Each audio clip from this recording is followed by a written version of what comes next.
Hello class 10th। आज मैं आपको बताने जा रही हूँ ततारा वामीरो कथा, जो एक अंडमान की एक लोक कथा है।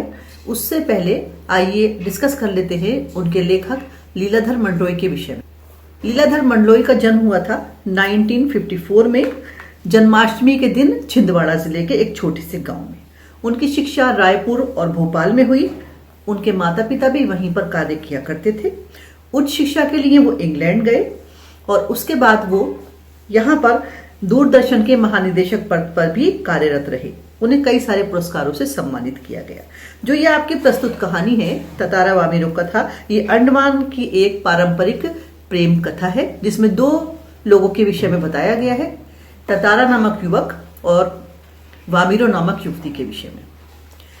दोनों अलग अलग गांवों को रहने वाले थे और उस समय की प्रथा ऐसी थी कि एक ही गांव में विवाह संबंध हुआ करते थे। ये विश्वास था उन लोगों का कि दूसरे गांव से विवाह संबंध नहीं करेंगे, उसका परिणाम चाहे जो भी हो।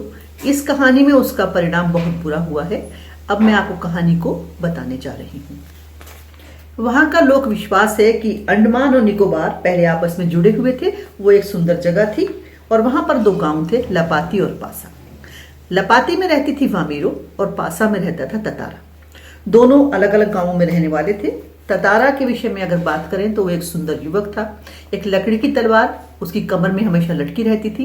वो पारंपरिक वेशभूषा में रहा करता था।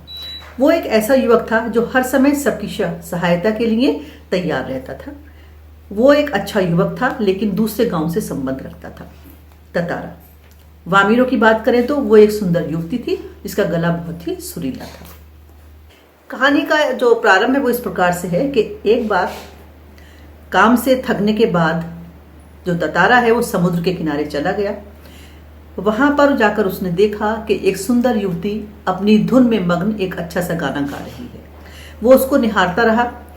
लड़की ने चौंक कर गाना बंद कर दिया। ततारा ने उससे कहा कि वो गाए, लेकिन उसने कहा कि वो उससे कहने वाला कौन है कि वो गाने को गाए।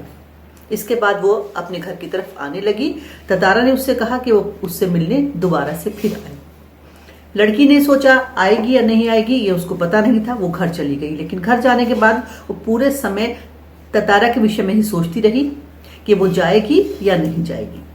लेकिन अगले दिन ततारा समुद्र के किनारे गया कि देखे लड़की आती है या नहीं आती है, और लड़की भी समुद्र के किनारे गई ये देखने कि लड़का आता है या नहीं आता है। मेरा मतलब ततारा और वामीरो से है। दोनों वहां पर पहुंचे, फिर धीरे धीरे मिलने लगे। गांव में सबको ये बात पता चल गई। कुछ गांव के युवक थे वो इस बात को भाप गए। एक बार पशु पर्व का आयोजन हुआ जो गांव में हुआ करता था, जिसमें पशुओं की शक्ति प्रदर्शन के साथ साथ युवकों का शक्ति प्रदर्शन भी हुआ करता था वहां पर। और एक सामूहिक भोज का आयोजन किया जाता था। वहां पर ततारा और वामीरो दोनों गए।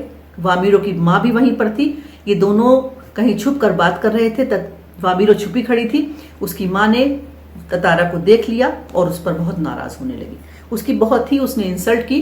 वो उसको बर्दाश्त नहीं कर पाया और अपने क्रोध को शमन करने के लिए, यानी कि अपने गुस्से को मिटाने के लिए, उसने अपनी लकड़ी की वो तलवार जमीन में गाड़ दी, जिसके विषय में लोगों का विश्वास था कि उसमें जादुई शक्ति समाई रहती है। और उस एरिया के, उस क्षेत्र के, उस भूमि के दो हिस्से हो गए। तब से वो द्वीप अंडमान और निकोबार के नाम से दो भागों में विभाजित हो गया। लेकिन इन दोनों की प्रेम कथा सदा के लिए अमर हो गई। कहा ऐसा जाता है कि ततारा जो था वो जिस हिस्से में था वो दूर बहता हुआ चला गया और उसका कुछ पता नहीं चला, और वामीरो जो थी वो अपने होश गंवा बैठी और रोज वहां जाकर उसकी प्रतीक्षा करती थी। एक ही छोटी सी कहानी है, लेकिन इसका जो उद्देश्य है वो बहुत बड़ा है। इसमें लीलाधर जी ये कहना चाहते हैं कि जो विश्वास हमें कभी सही लगते हैं, समय के साथ साथ वो विश्वास हमारे लिए बेकार भी हो जाते हैं। जिस प्रकार से पहले जो ये विश्वास था कि लड़कियों का विवाह या विवाह संबंध अपने ही गांव में किए जाएंगे, उस समय कोई उसकी दशा रही होगी, लेकिन समय के बदलने के साथ साथ इस बात को बदल देना चाहिए। इन दोनों के बलिदान का परिणाम ये निकला कि जो विवाह संबंध है दूसरे दूसरे गांवों से भी होने लगे। ये हो गई इस पाठ की एक प्रेम कहानी की छोटी सी समरी। बाकी तो आपको सब याद ही रहता है, क्योंकि कहानी बहुत इजी भी है और मन को छूने वाली भी है। तो इस तरह से इस कहानी को मैंने आपको बता दिया। अब मैं अगले वीडियो में आपको इसके क्वेश्चन आंसर समझाऊंगी। लाइक और शेयर करते रहिएगा। Thank you.